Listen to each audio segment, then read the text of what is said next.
سلامونه او احترامات مې قبول کړئ دوستانو. امید دی چې ټول به روغ جوړ یاستئ. یو ډېره خوندوره کیسه در سره شریکوم په دې هیله چې ویډیو تر پایه وګورئ. یو ځل په کلي کې دوه عالمان اوسېدل چې د یو عالم نوم عبدالله و چې زیات تقواداره، پرهیزګاره او ولي هم و. نو دا بل عالم چې نوم یې رحمت الله و روزه خوړونکی و. هره ورځ به د دوی په کلي یو شراب خرڅونکي له 2 نه تر 4 بوتلونو شراب راوړل او هغه به رحمت الله اخیستل تر څو چې وڅکي. د ده په کلي کې یو زناکاره ښځه اوسېدله چې د پیسو لپاره به یې هر چا سره زنا کوله. نو دا ښځه د ځان لپاره په یو کوټه کې وساتله او پیسې به یې ورته ورکولې. خو یو خصوصیت یې دا و چې دې عالم یعنې رحمت الله به د نورو علماو په نسبت ډېر ښه تدریس کاوه او طالبان به ترې ډېر زیات خوشحاله وو. یوه ورځ دا رحمت الله به پات شو چې کله یې د ده جسد هدیرې ته یوړو نو هغه بل عالم عبدالله د ده جنازې ته راغی چې ګوري د ده په جنازه کې عجیبه غوندې تاثیر پروت دی.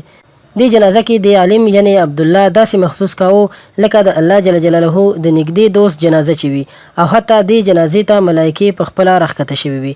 نو کله چې مولوي عبدالله جنازه وکړه نو له یو څو کسانو یې تپوس وکړ چې آیا د دې شخص داسې کوم ښه عمل تاسو لیدلی؟ نو خلکو به ډېر بد یادوه. چا به ویل شرابخور و، چا به څه ویل او چا به څه ویل، چا هم ښه نه یادوه. نو دا عبدالله هم د خدای تعالی جل جلاله ولی و او د کرامت څښتن و. نو له ځان سره یې وویل چې د دې کس رحمت الله په پټو رازونو باید ځان خبر کړم تر څو پوه شم چې د ده کوم عمل الله تعالی جل جلاله ته دومره نږدې و. نو راغی هغه بدکارې ښځې ته کوم چې رحمت الله له ځان سره په کوټه کې ساتله. نو هغې ښځې هم تعجب غوندې بدلون کړی و چې ډېره دینداره، نیکعمله او پرده کوونکې وه.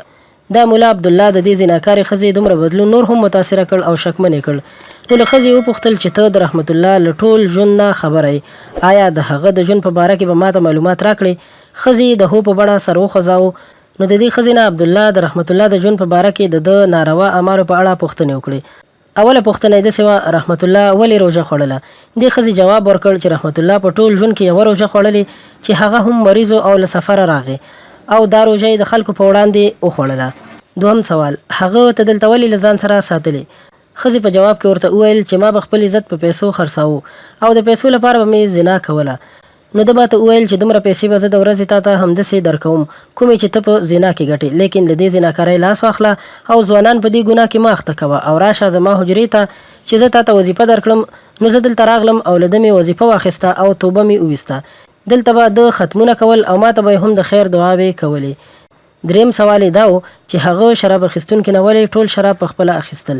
دې ښځې جواب کې وویل چې هغه شراب خرڅونکي به له 2 نه تر 4 بوتلو شراب راوړل نو هغه ټول به د څښاک لپاره نه اخیستل بلکې د دې لپاره به یې اخیستل تر څو نور ځوانان یې وانخلي او په دې کبیره ګناه اخته نشي. نو هغه شراب به د واخیستل او په کوهي کې به یې واچول. په اخره کې مولا عبدالله ډېر متاثره شو او یو تپوس یې بل له دې ښځې نه وکړ چې هغه د هر څه ولې پټ ساتلي وو. ښځې زیاته کړه هغه د خدای تعالی جل جلاله دوست او پټ ولی و او دا هر څه د ده له نفس سره مبارزه وه. هغه داسې چې د سوچ کاوه که چیرې زه ځان خلکو ته وښایم چې زه دومره ښه اعمال کوم نو خلک به ما په ښه او نیک سړي یاد کړي. که څه هم دا زما شخصي ګټه وه نو زما نفس به لوی او وده به وکړي.